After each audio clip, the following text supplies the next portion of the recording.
હાલો જય દ્વારકાધીશ મિત્રો, કેમ છો બધા? મજામાં ને? જો આજે બનાવવાની છે આપણે ઘઉંના લોટની મઠરી. તો એના માટે આપણે 2 મોટા વાટકા જેટલો ઘઉંનો લોટ લઈ લીધો છે અને હવે આપણે તેમાં અડધા વાટકા જેટલો રવો એડ કરી દઈશું. ઝીણો રવો લેવાનો છે, અડધા વાટકા જેટલો આપણે તેમાં રવો એડ કરી દઈશું. જો તમારી પાસે રવો ના હોય તો તમે ઘઉંનો જાડો લોટ પણ એડ કરી શકો છો.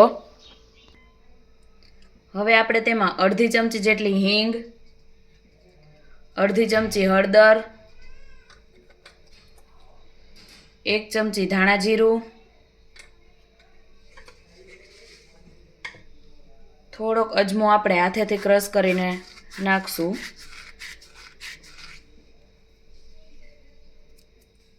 અને ત્યાર પછી લાલ મરચું પાવડર આપણે એડ કરી દઈશું.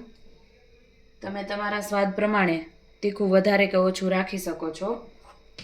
અને ત્યાર પછી આપણે સ્વાદ પ્રમાણે મીઠું એડ કરી દઈશું.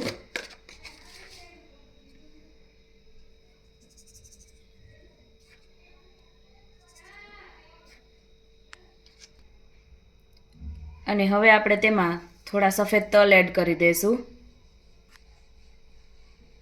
હવે આપણે તેમાં નાખવા માટે આ થોડી મેથીને કટિંગ કરી અને લઈ લીધી છે. જો તમારી પાસે લીલી મેથી ના હોય તો તમે કસૂરી મેથી પણ વાપરી શકો છો. જો લીલી મેથી હોય તો આપણે લીલી મેથી લેશું. હવે એક કડાઈમાં આપણે 2 ચમચી જેટલું ઘી લઈ લેશું અને તેને ગરમ કરી અને ત્યાર પછી આપણે તેને મેથીને ઘીમાં એડ કરી અને પછી આપણા લોટમાં એડ કરીશું.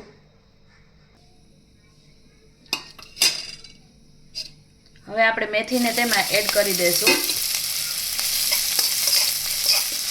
અને મેથીને આપણે ઘીમાં થોડીક સાંતળી અને પછી આપણે જે આપણો લોટ છે તેમાં એડ કરી દઈશું.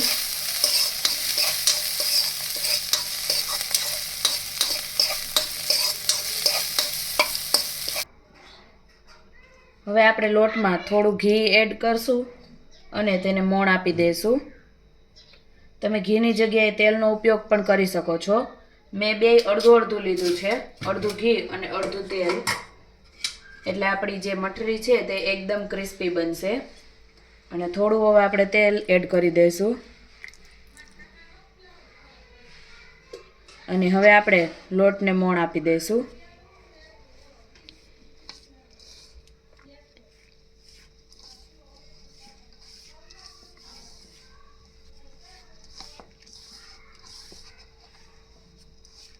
લોટને આપણે એકદમ સરસ રીતે મોણ આપવાનું છે જેથી આપણી જે મઠરી છે તે એકદમ ક્રિસ્પી બને.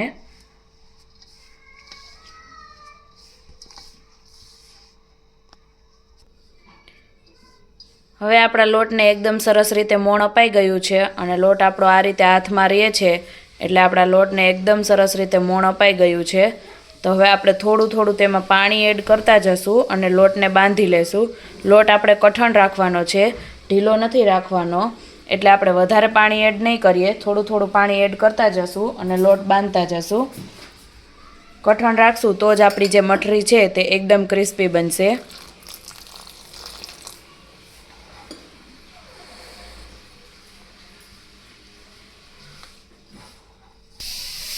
હવે આપણો લોટ બંધાઈ અને તૈયાર થઈ ગયો છે. આપણે એટલો કઠણ લોટ રાખવાનો છે. તો હવે આપણે તેમાં થોડું તેલ એડ કરી અને તેને ટૂંપી લેશું.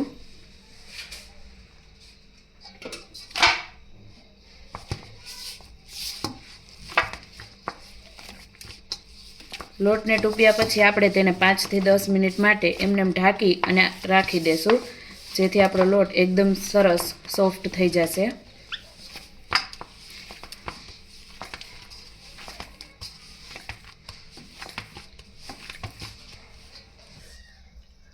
હવે આપણે લોટમાંથી થોડો લોટ લઈ આ રીતે અને એમાંથી આપણે પૂરી વણી લેશું. એકદમ આપણે પાતળી વણવાની છે એટલે તે સરસ ક્રિસ્પી બનશે.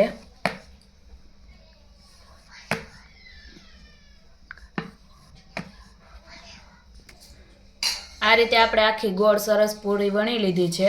હવે તેમાં આપણે આ રીતે ચેકા કરી દઈશું.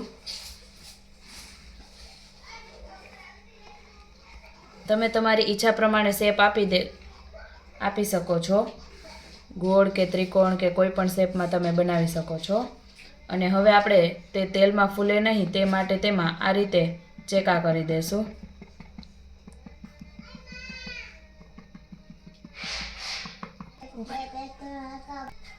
આ રીતે આપણે બધા લોટમાંથી પૂરી વણી અને તૈયાર કરી લઈશું. હવે આપણે પૂરી તળવા માટે તેલ ગરમ કરવા મૂકી દીધું છે, જેમાં આપણે બધી આપણી મઠરી બનાવી અને તૈયાર કરશું. તેલને આપણે મીડિયમ ગરમ રાખવાનું છે. જો આપણે ફૂલ ગરમ થવા દેશું તો ઉપરથી એકદમ બ્રાઉન થઈ જશે અને ક્રિસ્પી નહીં થાય. એટલે મીડિયમ ગરમ રાખીને જ આપણે ક્રિસ્પી થાય ત્યાં સુધી તેને તળાવવા દેવાની છે. તો હવે આપણું તેલ ગરમ થઈ ગયું છે, તો આપણે તેમાં તેને એડ કરી દઈશું.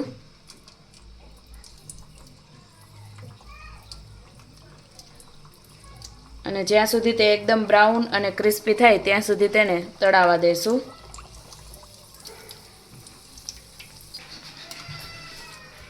હવે આપણી મઠરી એકદમ ગોલ્ડન બ્રાઉન થઈ ગઈ છે અને એકદમ ક્રિસ્પી થઈ ગઈ છે.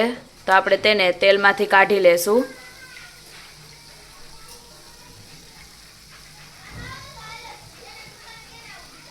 અને બીજી બધી મઠરીને પણ આપણે આ રીતે જ તળી લેશું.